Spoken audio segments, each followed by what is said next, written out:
Ration card নিয়ে খুবই গুরুত্বপূর্ণ একটা তথ্য চলে এসেছে। ভোটার তালিকায় আপনার যদি নাম না থাকে সেক্ষেত্রে কিন্তু রেশন কার্ড যদিও আপনার থাকে, সেই রেশন কার্ড আপনার কিন্তু বাতিল করা হবে এবং ওই রেশন কার্ড দিয়ে আপনি কিন্তু আর রেশন সামগ্রী বিনামূল্যে তুলতে পারবেন না। কোন কোন রেশন কার্ড হোল্ডারদের রেশন কার্ড বাতিল করা হবে, কবে থেকে রেশন কার্ড এই বাতিল শুরু হবে এবং ভোটার তালিকায় নাম না থাকলে আপনি ভোটার তালিকায় নাম কিভাবে তুলবেন, ভোটার তালিকায় নাম না থাকলে সেক্ষেত্রে যদি রেশন কার্ড থাকে সেক্ষেত্রে আপনার রেশন কার্ড যাতে বাতিল না হয় সেক্ষেত্রে আপনি রেশন কার্ড দিয়ে রেশন সামগ্রী বিনামূল্যে যাতে তুলতে পারেন তাতে আপনাকে কি করতে হবে সমস্ত বিষয়টা কিন্তু আমরা আজকের এই ভিডিওতে বিস্তারিতভাবে জেনে নেওয়ার চেষ্টা করব। Welcome to my YouTube channel. ভিডিওটি দেখার জন্য অসংখ্য ধন্যবাদ। ভিডিওটি সম্পূর্ণভাবে দেখার আগে ছোট্ট একটা অনুরোধ, যদি চ্যানেলে নতুন হয়ে থাকেন অবশ্যই চ্যানেলটা সাবস্ক্রাইব করে রাখবেন এবং নোটিফিকেশনটা অন করে রাখবেন এই ধরনের সমস্ত আপডেট কিন্তু সবার আগে পাওয়ার জন্য। চলুন আজকের ভিডিওটি আমরা বিস্তারিতভাবে দেখে নিই। ভোটার তালিকায় নাম না থাকলে বাতিল হবে রেশন কার্ড। খাদ্যসাথী থেকে অযোগ্য ও ভুতুড়ে উপভোক্তাদের বাদ দিতে এবার সক্রিয় হয়েছে রাজ্য সরকার। রাজ্য সরকারের তরফে প্রকাশিত একটা নির্দেশিকায় জানানো হয়েছে এসআইআর প্রক্রিয়া থেকে যাদের নাম বাদ পড়েছে তাদের ওই খাদ্যসাথী প্রকল্প থেকেও বাদ যাবে।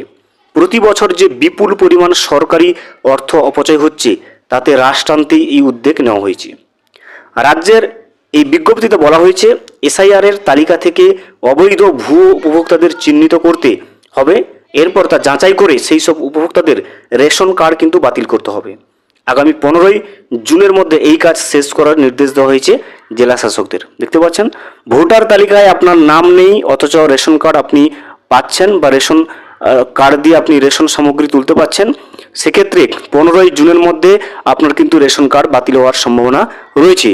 যে সমস্ত উপভোক্তাদের এই সমস্ত প্রবলেম বা সমস্যা রয়েছে যে রেশন কার্ড আছে অথচ ভোটার তালিকায় নাম নেই, অতি শীঘ্রই ভোটার তালিকায় কিন্তু নাম তোলার আবেদন আপনি করতে হবে আপনাকে, না হলে কিন্তু 15ই জুনের মধ্যে যদি না করেন সেক্ষেত্রে আপনার রেশন কার্ড বাতিল করা হবে।